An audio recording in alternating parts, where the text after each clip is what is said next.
Hey guys, तो मोह माया का तीसरा एपिसोड आ चुका है आपके लिए। तो अब इसकी स्टार्टिंग सीन में हमें दिखाई देता है कि सीढ़ियों पे घुंघरू गिरे हुए हैं और उसके नीचे मिठी का खून ही खून। और ऋषि बोलता है आंटी देखो मिठी को क्या हो गया है। और अब कहानी पीछे आ जाती है जहाँ मिकी की माँ ऋषि को उसके घर के पास छोड़ती है। अब ऋषि जाकर देखता है कि उसका बाप उसकी माँ को छोड़ के जा रहा है और चिल्ला रहा है तुझे कुछ नहीं आता, कुछ करने ही नहीं देती। और उसकी माँ बोलती है मैं सीख जाऊंगी, प्लीज़ मत जाओ। लेकिन ये चिल्ला के वहाँ से चला जाता है और उसकी माँ रोते रोते वहीं थोड़ा पागल जैसी हरकतें करने लगती है। फिर से कहानी आ गई जहाँ मिठी का बाप बाहर देखता है कि उस बिल्ली को किसी ने कांच से मार दिया है।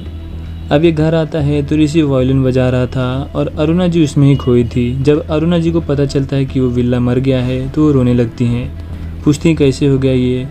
अब ऋषि मिठी के पापा के पास आता है, बोलता है ये लीजिए रूम का एडवांस। इसके पापा इससे थोड़ा सवाल जवाब करने लगते हैं क्योंकि उन्हें उसके ऊपर पूरा शक था।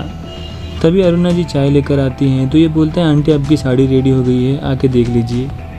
ये बोलती है ठीक है मैं चाय लेकर वहीं आती हूँ। वो अंदर जाती हैं तो ऋषि मिठी के बाप को बोलता है लगता है अंकल आपको आज चाय अकेले ही पीना पड़ेगा।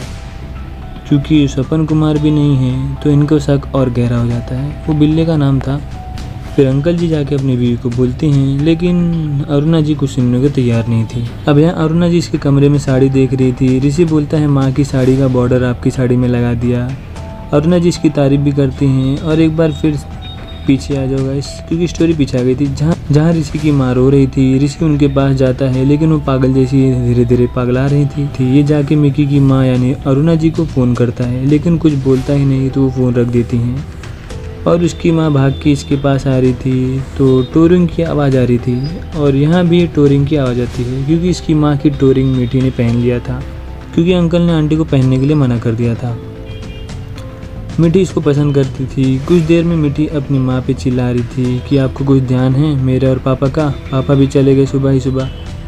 तो ये बोलती चले गए, कहाँ चले गए। मिठी बोलती मुझे उठाया और पापा ने बोले कुछ पता लगाने जा रहे हैं। और ये ऋषि बाहर से सुन रहा था। मिठी और भड़क जाती है, बोलती है पापा क्यों याद आएंगे, अब तो ऋषि आपको ज़्यादा प्यारा हो गया है ना। घंटों उसके रूम में बैठे रहते हो, मैं जाऊँ तो मिर्ची लगती है आपको ऐसा वैसा। जो सुन के अरुणा जी रोने लगती है, बोलती है ये सुनने से पहले मैं मर क्यों नहीं गई। और ये सब सुन के ऋषि को बहुत गुस्सा आ रहा था।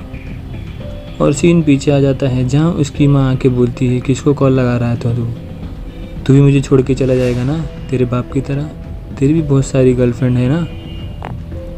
तो ये बोलता है नहीं माँ मैं आपको छोड़ के कहीं नहीं जाऊँगा। और यहाँ मिठी का बाप उसके द्वारा बताए इंस्टीट्यूट का पता कर रहा था लेकिन उसे कुछ पता नहीं चलता। इसी जाकर सीढ़ियों पे वो सब घुंघरू गिरा देता है। वहाँ मिठी अपनी माँ से बोलती है सॉरी माँ, गुस्से में बहुत कुछ बोल दिया आपको। तभी नीचे से ऋषि की आवाज़ आती है कि आके ये गहनों का प्राइस टैग देख लो, आपकी फ्रेंड को चाहिए था ना। तो मिठी एक्साइटमेंट में भागते भागते नीचे आ रही थी और सीढ़ियों से गिर के सीधा नीचे खून ही खून चारों तरफ हो चुका था। और इसे इसकी माँ दिखाई देती है जो बोलती क्यों किया ऐसा, तूने क्यों किया ऐसा उसके साथ। और ये मिठी के पैरों से टोरिंग निकालता है और फटाफट सारी घुंघरू साफ कर लेता है। तो ये एपिसोड यहीं ख़त्म होता है। नेक्स्ट एपिसोड जल्दी लेकर आएंगे। कहानी और भी गहरे मोड़ पे पहुंचने वाली है।